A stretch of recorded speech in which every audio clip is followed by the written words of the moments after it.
slip knot and chain 101.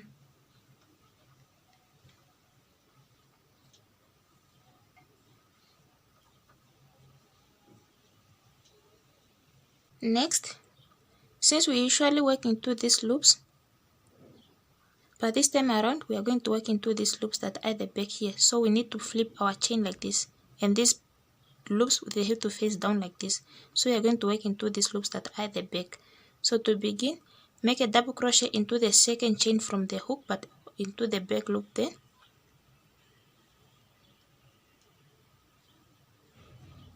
make a single crochet into that same chain, skip one chain and make double crochet into the next chain, and a single crochet into that same chain, and just repeat that all the way until the end.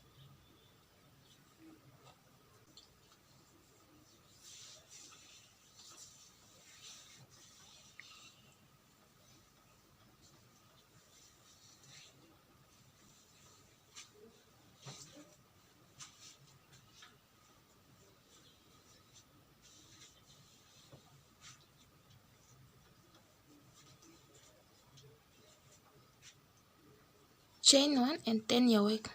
For the next row we are going to do the same thing, so just make a double crochet into this first stitch from the hook,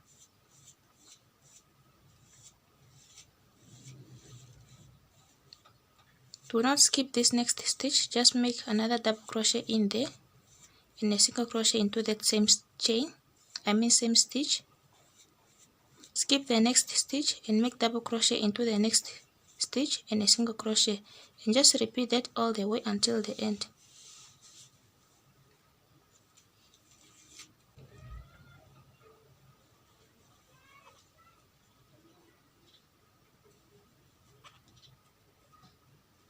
Make a double crochet into this last stitch, chain 1 and turn your work. For the next row we are going to repeat the previous row. Just make a double crochet into this very first stitch from the hook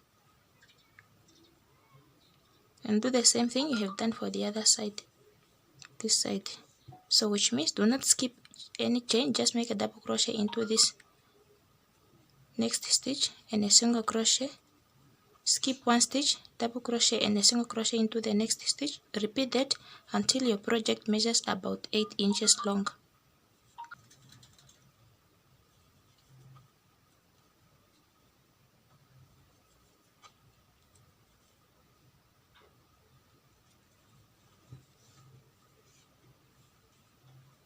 Double crochet into the first stitch from the hook,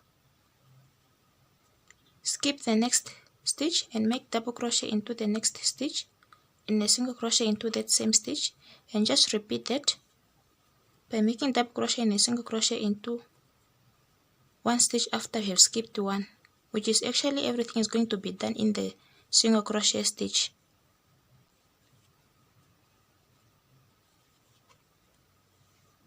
Which means always this stitch that you are skipping is the double crochet stitch, and the one you will be working in it's the single crochet stitch that you have just made.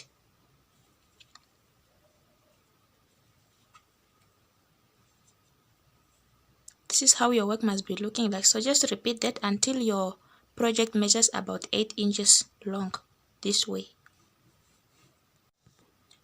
Okay, we are done with the first part.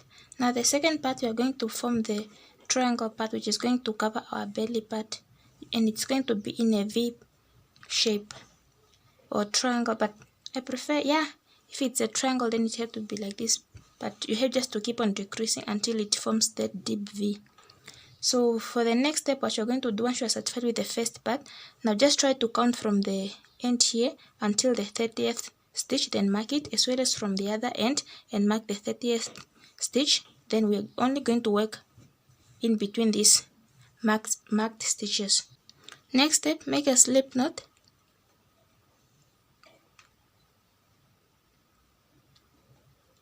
Insert a hook into this same stitch that you have marked with a stitch marker. Make a slip knot. You can remove the stitch marker because it might disturb you.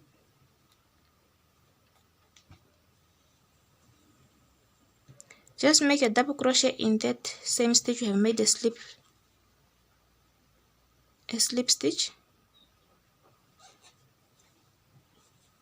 make a single crochet into the next stitch, double crochet into the next stitch, and just alternate that all the way until you reach the other stitch, which is this one, as we are only going to work between these two marked stitches.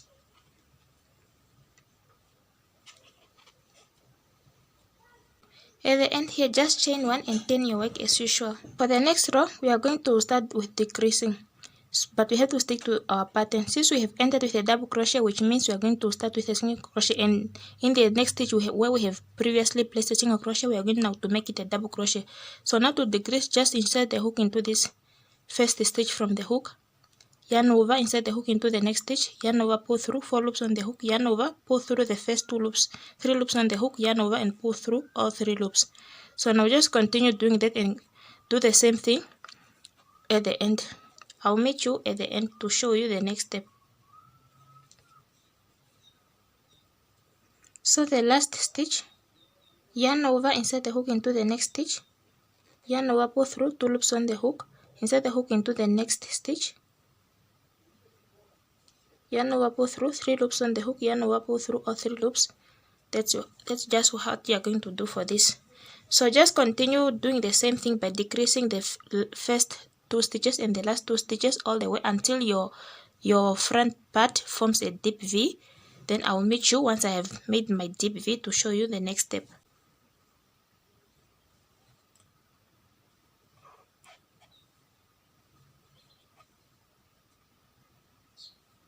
Just make a single crochet into this last stitch since it's the only one that's left. Chain 1 and you can cut off the yarn. And this is how our V shape looks like.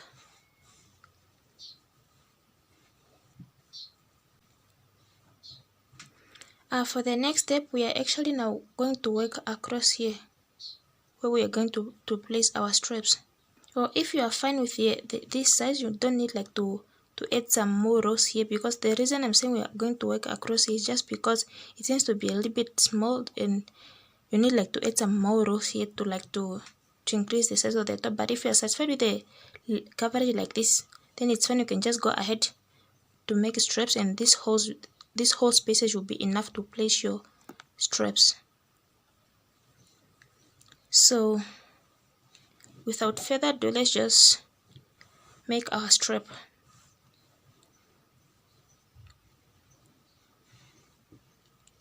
And for our straps, we are actually going to do it with a different yarn color again. Not this yarn color, not this one, but a different one. For straps, you can still go ahead and use whatever yarn you have at hand, so long as it's a DK yarn. Just make a slip knot and chain whatever number of chains you want. Just make it long enough. At least your chains must be at least 100 or more than that.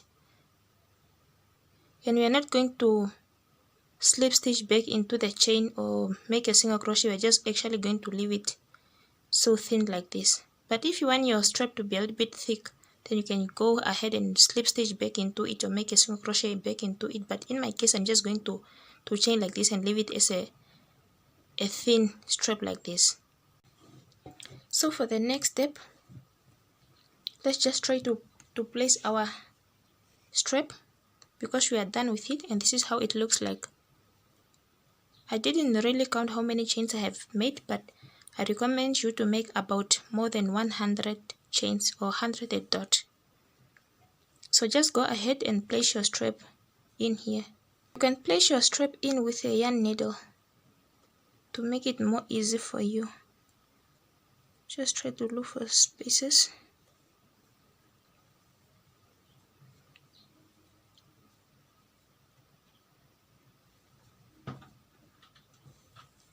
So long as those spaces they are opposite to each other,